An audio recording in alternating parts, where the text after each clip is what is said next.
हाय, welcome back friends. क्या आप भी रेडी टू गो अप वाले स्टॉक्स सिलेक्ट करना चाहते हैं? बिल्कुल ऐसे। मुझे याद है वो फेज़ जब मार्केट खुलने के बाद मैं डिसाइड करता था कि कौन सा ट्रेड लेना चाहिए या कौन सा नहीं लेना चाहिए। सब कुछ रश में होता था, मिस्ड एंट्रीज, फोमो, लालच, फियर, लॉसेस। बट फिर मैंने एक सिंपल रूटीन बनाई, एक ऐसी वॉच लिस्ट जो रात को रेडी होती है नेक्स्ट डे ट्रेड्स लेने के लिए। मार्केट खुलने से पहले मैं एग्जैक्टली जानता हूँ कि किस स्टॉक्स को देखना है और क्यों, और इस वीडियो में मैं एग्जैक्ट वही प्रोसेस ब्रेक डाउन करूँगा। From 100+ stocks to just 7 to 10 names next day trade करने के लिए रेडी, ऐसी लिस्ट कैसे बनाते हैं इस वीडियो में हम देखेंगे। मैं हूं हसी बदर और मैं पिछले 5 सालों से फुल टाइम ट्रेडिंग कर रहा हूं, और मेरी जर्नी में मैंने एक चीज़ समझ ली है कि जितना क्लैरिटी और सिंप्लिसिटी रहे उतना ट्रेडिंग ईजी होता है। और ट्रेडिंग का सबसे एक इम्पॉर्टेंट पार्ट है वॉच लिस्ट, यानी कौन से स्टॉक्स को देखना और कौन से स्टॉक्स को ट्रेड करना। अगर आपके पास ये लिस्ट पहले से प्रिपेयर नहीं है तो आपको हमेशा कन्फ्यूजन रहेगा और आप कभी क्लैरिटी से ट्रेडिंग नहीं कर पाएंगे। तो इसका बहुत सिंपल प्रोसेस है जो मैं मेरी ट्रेडिंग में अप्लाई करता हूँ और इसके बहुत बेहतरीन नतीजे हैं। पहला फ़ायदा तो ये होता है कि आपको क्लैरिटी मिल जाएगी और सिंप्लिसिटी। आपके पास हमेशा प्रोबेबल नेम्स रहेंगे जिसमें आपको ट्रेड लेना है और जो आगे जाके बड़े विनर्स बन सकते हैं। तो आपको ऐसे नाम कैसे ढूंढना और ये लिस्ट कैसे बनाना हम इस वीडियो में देखते हैं। तो मैं आपको पहले ट्रेडिंग व्यू के माध्यम से ये समझा देता हूँ कि स्क्रीनिंग कैसे करते हैं। ये बहुत शॉर्ट में समझाऊंगा क्योंकि इसका वीडियो मैंने पहले बनाया है, लिंक डिस्क्रिप्शन में डाला है, आप यहाँ भी ये चेक कर सकते हैं। तो ये एक इम्पॉर्टेंट पार्ट है कि ये नाम पहले कैसे आते हैं। तो यहाँ पे देखिए मैंने अलग अलग ये वॉच लिस्ट बना के रखी है। तो अब जैसे यहाँ नाम देखिए, न्यू 52 वीक हाई, 10 मिलियन, 20% इन 5 डेज़, और ये सब ये मैंने अपने वीडियो में भी सब शेयर किया है। तो इसके ये फ़िल्टर्स है।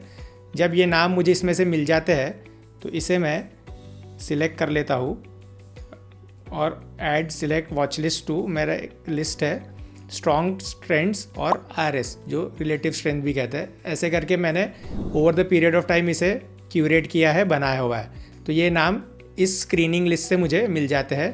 तो इसलिए मैं ब्रीफली बताता हूँ ये प्रोसेस कि यहाँ से ये नाम लेके मैंने वो लिस्ट में डाल दिया है। अब हम देखेंगे कि वहाँ से हमें नेक्स्ट डे ट्रेडिंग के लिए most probable ready to trade candidates कैसे निकालने हैं और वो मैं कैसे सिंपल तरीके से करता हूँ। तो जब आपको ये सब नाम मिल जाएंगे तो यहाँ पे आप मेरा लेआउट देखिए। ऐसा मैं 2 स्क्रीन का लेआउट रखता हूँ। ऊपर में मैं वीकली लगा के रखता हूँ, वीकली टाइम फ्रेम। उसमें 10 moving average and 30 moving average है, क्योंकि 10 एंड 30 जब ऊपर रहे एक दूसरे के, मतलब स्टॉक अप ट्रेंड में है, ये देखने के लिए। और दूसरा ये देखता हूँ वीकली पे कि 10 मूविंग एवरेज के पास रहे स्टॉक, मतलब वो एक्सटेंडेड नहीं है और वो एक अच्छा कैंडिडेट हो सकता है। अगर वो डेली पे भी टाइट है, वो हम देखेंगे कि कैसे सिलेक्ट करते हैं। और ये है मेरा डेली टाइम फ्रेम जिसमें 20 मूविंग एवरेज लगा है। नीचे वॉल्यूम का बार्स आपको दिखेंगे। और अब देखते हैं कि कैसे हम सिलेक्ट करते हैं। तो ये देखिए यहाँ पे अगर आप देखेंगे तो ऐसा आपको लिस्ट दिखेगा वॉच लिस्ट में। तो मेरा आरएस मतलब रिलेटिव स्ट्रेंथ का वॉच लिस्ट है। तो अभी यहाँ पे ऐसे सिंबल वाइज ये अल्फ़ाबेटिक ऑर्डर में अरेंज्ड है। तो इसको मैं अभी यहाँ पे चेंज कर दूंगा पहले परसेंटेज में। तो ये हो गया, अभी जो हाईएस्ट गेनर है उस दिन के उस हिसाब से अरेंज कर दिया। और अब ये जो कलर देखेंगे तो मैंने लेबल किए हुए हैं, जो मेरे प्रोबेबल कैंडिडेट्स मुझे लगते हैं वो मेरे कलर कोड्स है। आपको चाहे करना है तो कर सकते हैं, नहीं करना है तो नहीं कीजिए, कोई ज़रूरी नहीं है। बट मैं इसलिए करता हूँ कि येलो मतलब जो अभी ठीक सेटअप है, ग्रीन मतलब बिल्कुल बहुत ही ज़्यादा सभी चीज़ इसमें अलाइन हो रही है, वीकली पे भी अच्छा है, डेली पे भी अच्छा है और ज़्यादा बेटर कैंडिडेट है। तो येलो और ग्रीन से मैं ऐसे आइडेंटिफाई करके रखता हूँ। और जिसमें रेड लगाता हूँ मतलब वो रिवर्सल कैंडिडेट है जो पुल बैक दे सकता है। तो इस तरह से अभी हम जो स्क्रीनिंग स्टार्ट करेंगे तो मैं चेंज इसलिए करता हूँ परसेंटेज के हिसाब से अरेंज, कि अब हमें जो 8% 5% आप देखेंगे यहाँ पे स्टॉक, एक जैसे 8% ऊपर है, ये 5% ऊपर है आज। तो अभी ये स्टॉक को ट्रेड करके मतलब नहीं है क्योंकि ऑलरेडी ये काफ़ी ऊपर है। तो हम देखेंगे कि कौन सा स्टॉक एक टाइट रेंज में है, जो हम 2 या 2.5% से उसे स्टार्ट करते हैं। तो यहाँ पे हम देखेंगे कि 2.3% से है, तो हम इससे देखना स्टार्ट करेंगे। तो अब मैंने जैसे ये स्टॉक खोला तो मैं इसे डबल क्लिक करूँगा तो ये देखिए वीकली पे भी आ गया, डेली में भी आ गया। अगर आप यहाँ सेटअप देखें तो मैं अभी क्या देखता हूँ स्टॉक में, आपको ब्रीफली समझा देता हूँ। ये हर स्टॉक सिलेक्ट करने के पहले मैं ये एक्सरसाइज नहीं करता हूँ आपको समझाने के लिए कि देखिए यहाँ पे ये टाइट है, रेंज कॉन्ट्रैक्शन है, टाइटनेस है, यहाँ पे वॉल्यूम भी छोटा हो गया है, और वीकली में भी ये 10 वीक मूविंग एवरेज के पास है। अगर यहाँ देखेंगे तो ओनली 11% अप है 10 वीक मूविंग एवरेज से, मतलब ये सब क्राइटेरिया सेटिस्फाई कर रहा है। और साथ में अगर आप यहाँ देखें तो ये देखिए इसमें एक अच्छा बाइंग फोर्स भी है, मतलब स्टॉक यहाँ अगर हम देखते हैं तो देखिए 51% अप है इन 24 डेज, और उसके बाद ये यहाँ पे इनफ रेस्ट भी कर चुका है। 25 ट्रेडिंग डेज से ये रेस्ट भी कर रहा है, तो मतलब ये एक अच्छा कैंडिडेट ट्रेडिंग के लिए है। इसमें ये सब क्राइटेरिया मीट हो रहा है। अब ये सब चीज़ें मुझे प्रैक्टिस कर करके आ चुकी है। ये इतने ट्रेड्स ले लेके और वॉच लिस्ट बना के, चार्ट्स देख देख के, थाउजेंड्स ऑफ चार्ट्स मैंने ओवर द ईयर्स देखे, इसलिए इसे चार्ट आई भी कहते हैं। या ऐसी ट्रेन हो गई है। तो इस तरह अब मुझे ये नाम मिल गया जैसे, तो मुझे यहाँ पे जाना है, मैं इसे राइट क्लिक करूँगा और ऐड जो स्टॉक का नाम है OMEX2, यहाँ पे मेरा एक टुमारो का वॉच लिस्ट है, उसमें ये नाम मैं भेज दूँगा, तो ये नाम वहाँ पे चले गया। अब नेक्स्ट स्टॉक देखेंगे। अब ये स्टॉक है, ये टाइटनेस इसमें कुछ नहीं है, तो इसमें आगे बढ़ जाऊँगा। इसका आप देखोगे यहाँ पे तो देखिए अर्निंग्स है इसका, तो अर्निंग्स वाले स्टॉक को मैं अवॉइड करता हूँ जिसका अर्निंग्स अनाउंस होने वाला है, क्योंकि बहुत वॉलेटाइल हो सकता है, गैप अप गैप डाउन कुछ भी हो सकता है, तो ये प्रोबेबल कैंडिडेट नहीं है। और ये देखिए यहाँ पे ये भी, इसमें भी कोई खास टाइटनेस नहीं है, ये ऑलरेडी 3 दिन से ऊपर है, तो ये स्टॉक मैं अवॉइड करूँगा। देखिए इसमें बहुत कुछ खास टाइटनेस नहीं है, 20 मूविंग एवरेज से भी ये थोड़ा दूरी है। यहाँ पे देखेंगे आप तो अगर आप 7% ऑलरेडी दूर है ये, तो ऐसे स्टॉक मैं नहीं लेता हूँ। अब ये स्टॉक में अगर देखेंगे तो यहाँ पे ये रेड डॉट वाला कैंडल है, मतलब अभी ये सप्लाई जोन है, इसको 10 दिन नहीं हुए हैं, तो ये प्राइस अभी तक क्रॉस नहीं हुए, तो इसमें अभी इसे इसलिए ऐसे स्टॉक्स को मैं अवॉइड करता हूँ। एटलीस्ट 10-12 दिन निकल जाए या फिर ये प्राइस अगर क्रॉस हो जाती है तो मतलब सप्लाई मीट हो गई है, तो अभी इसको भी अवॉइड करेंगे। सेम इस केस में भी है, ये तो क्लियर डाउन ट्रेंड में है, तो ऐसे स्टॉक को मैं 20 मूविंग एवरेज के बहुत पास होना या ऊपर होना, रेस्ट भी नहीं किया है इसने, बहुत ज़्यादा इसमें स्ट्रॉन्ग बाइंग फोर्स है, तो ये अभी रेस्ट भी नहीं किया है स्टॉक ने। देखिए ये एक प्रोबेबल कैंडिडेट हो सकता है, इसको वीकली पे चेक कर लेते हैं। देखिए वीकली में 10 मूविंग एवरेज के पास है, और डेली में भी ये एक टाइटनेस दिखा रहा है यहाँ पे, और वॉल्यूम्स भी कॉन्ट्रैक्ट हो गए हैं, प्रायर बाइंग फोर्स भी है इसमें अच्छा, तो इसको भी आगे ट्रांसफ़र कर देंगे नेक्स्ट डे के उसमें।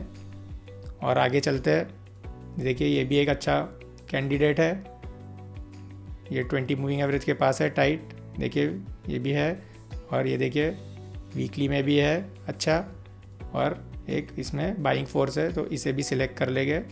फिर नेक्स्ट नाम देखेंगे, देखिए इसमें भी वही सब कैरेक्टरिस्टिक्स है।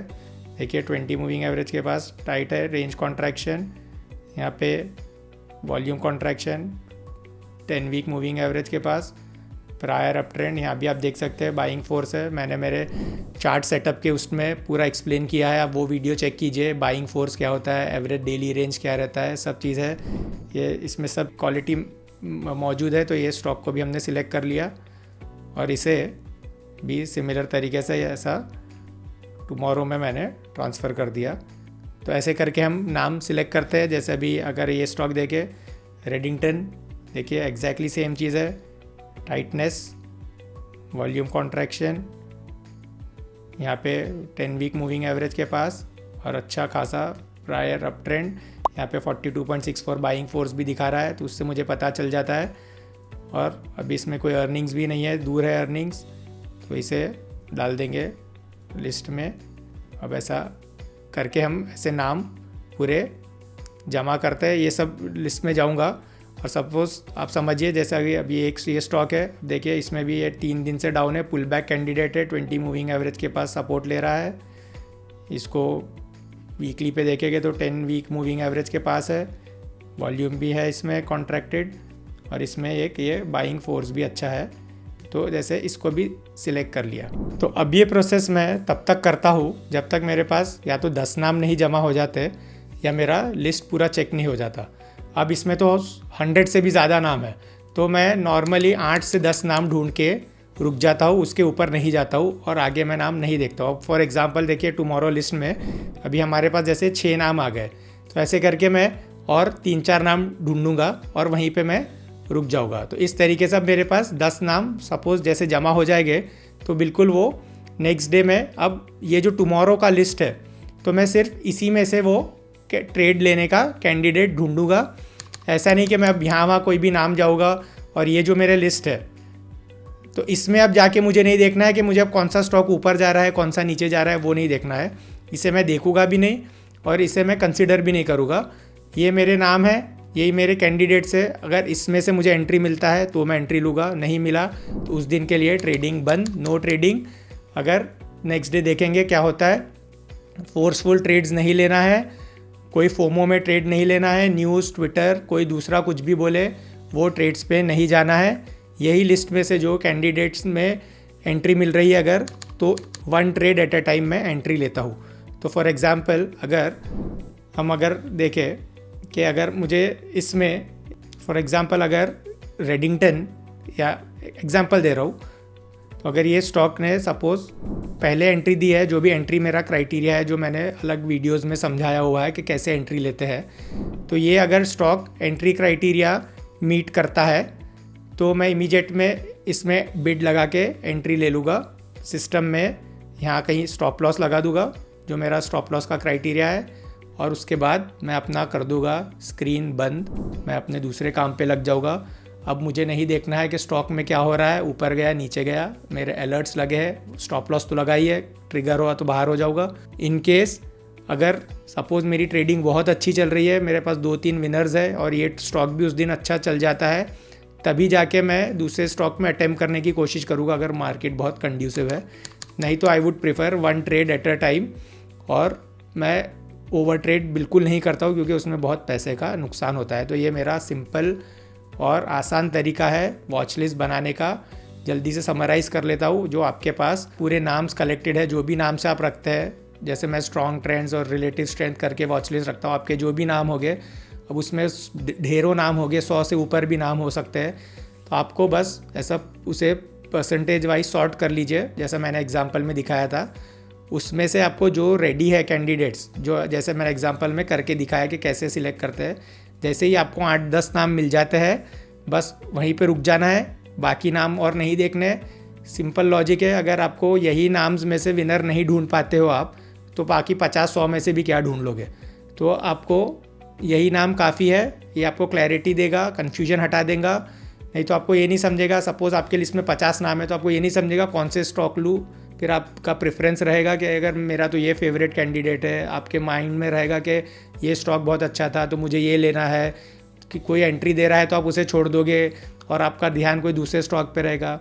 ऐसा नहीं करना है। बस ये 10 नाम में से जिसने पहले एंट्री दी, रूल बेस बनाइए, वो कैंडिडेट को लीजिए, क्योंकि आपने जो फ़िल्टर करके निकाले हैं स्टॉक्स वो ऑलरेडी अच्छे सेक्टर्स, अच्छे अप ट्रेंडिंग स्टॉक्स है, तो हो सकता है उसमें से कुछ ना कुछ चल जाएगा। देखिए प्रोबेबिलिटी गेम है, कोई गारंटी नहीं है कि कौन सा स्टॉक चलेगा। जो आपने लिया है उसी पे ध्यान दीजिए, दूसरे क्या ले रहे हैं, आपको क्या लेना था, वो सब चीज़ों पे ध्यान मत दीजिए।